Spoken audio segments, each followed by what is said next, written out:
بسم اللہ الرحمن الرحیم۔ آج کی بات میں ویسے تو ہم نے ایک انگلش بک تھی، اس پہ تبصرہ کرنا تھا دی اینر کی ایسٹ انڈیا کمپنی پہ، مگر کل ایک آرٹیکل پڑھا جو بہت ہی انسپائرنگ تھا، تو چاہا کہ پہلے آپ سے وہ شیئر کر لیں۔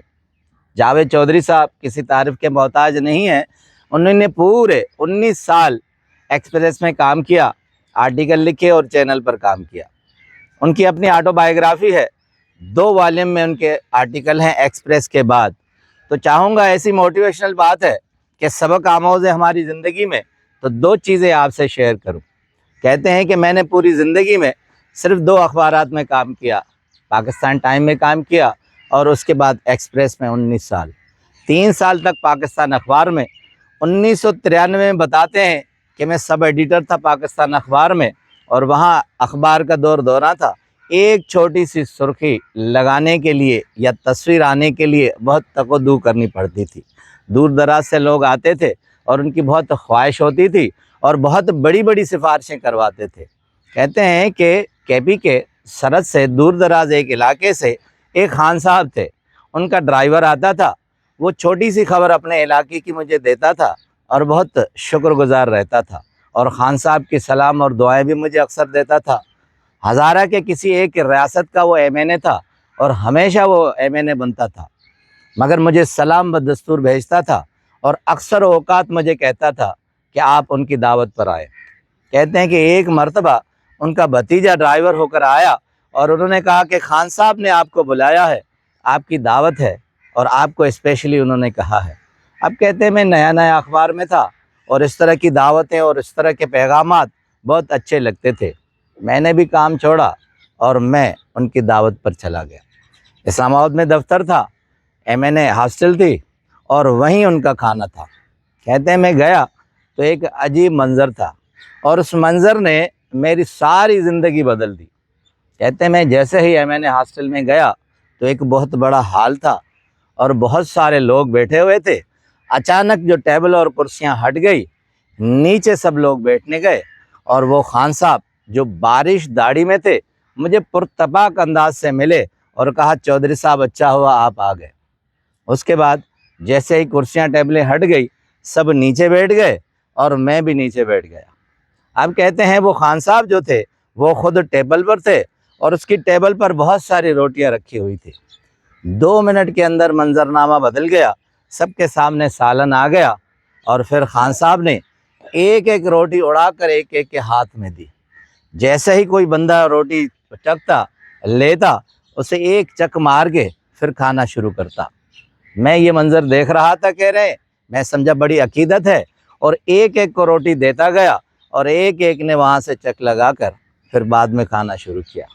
اس کے بعد میری طرف بھی اسی طرح روٹی آئی اور مجھے کہا چودھری صاحب آپ کھانا شروع کریں۔ اب کہتے ہیں عجیب منظر تھا، مجھے اپنی بہت بڑی توہین معلوم ہوئی اور ان کے عقیدت مندوں کو میں دیکھتا رہا۔ بمشکل ایک لقمہ لگایا، مجھے ایسے محسوس ہوا کہ جیسے مجھے کے آ رہی ہے۔ اب کہتے ہیں ایک لقمہ اٹھا کر اس کے بعد میں چل دیا۔ میں نے خان صاحب سے کہا خان صاحب میری طبیعت بگڑ رہی ہے، میں جا رہا ہوں۔ انہوں نے کہا آپ کھانا کھاتے تو اچھا ہے۔ اس کے بعد جیسے ہی میں اٹھا جانے والا تھا تو خان صاحب نے بغل گیر ہو کر مجھے مٹھی میں کچھ پیسے دیے۔ اب کہتے ہیں وہ جیسے ہی میں نے مٹھی میں سے پیسے نہیں لیے تو انہوں نے میری واسکوٹی میں زبردستی ڈال دیا۔ اب کہتے ہیں تھوڑا سا میں ہلا تو اس کے بعد دیکھا تو وہ 300 روپے تھے۔ اب کہتے ہیں کہ میری واسکوٹی کے دوسری جیب میں 200 روپے تھے۔ میں نے وہ دونوں ملا کر خان صاحب کو دیے۔ اب خان صاحب بڑے ہی غصے سے مجھے دیکھنے لگے اور نہیں لیے تو میں نے ٹیبل پر رکھ دیا۔ اب خان صاحب کو غصہ آیا، کہا کہ آپ ہماری توہین کر رہے ہیں۔ جیسا بھی تھا میں یہ رکھ کر واپس آیا، پیچھے سے مجھے موٹی موٹی گالیوں کی آواز آئی جو کہ پشتو میں تھی۔ اب کہتے ہیں جاوید چودھری صاحب میں دفتر آ کر اپنی ٹیبل پر بیٹھا اور مجھے محسوس ہوا کہ میں نے یہ کیا کیا۔ اب کہتے ہیں میرے پاس 3 آپشن تھے۔ نمبر پہلا، میں نے سوچا کہ میں صحافی وہ ہوں جو میری حیثیت 300 روپے کی ہے اور کھانا اس طرح اڑا اڑا کے کھاؤں گا۔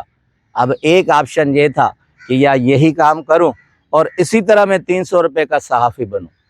دوسرا آپشن تھا کہ میں صحافت کو چھوڑ دوں اور اس طرح کی ذلیل زندگی میں نہیں گزاروں جسے میری سودا لگے اور اس طرح مجھے تحقیق ہو۔ اب کہتے ہیں تیسرا آپشن میرے پاس یہ تھا، یا تو میں یہ کام یہی کروں، اپنے جنون کو جوش دوں، اور میں دوسرا کوئی کام کر کے معاشی طور پر اپنے آپ کو مضبوط کروں۔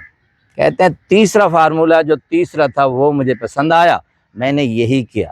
ان 10-12 سالوں میں میں نے 6 سے 7 کمپنیاں بنائیں، اپنے آپ کو اسٹیبلش کیا، اپنے بچوں کو باہر پڑھایا، گھر بنا لیا، گاڑیاں لے لی، اور اس کے بعد میں نے ایک اصول رکھا کہ کسی بھی کھانے میں نہیں جانا، کسی کو کھانے کے لیے نہیں کہنا۔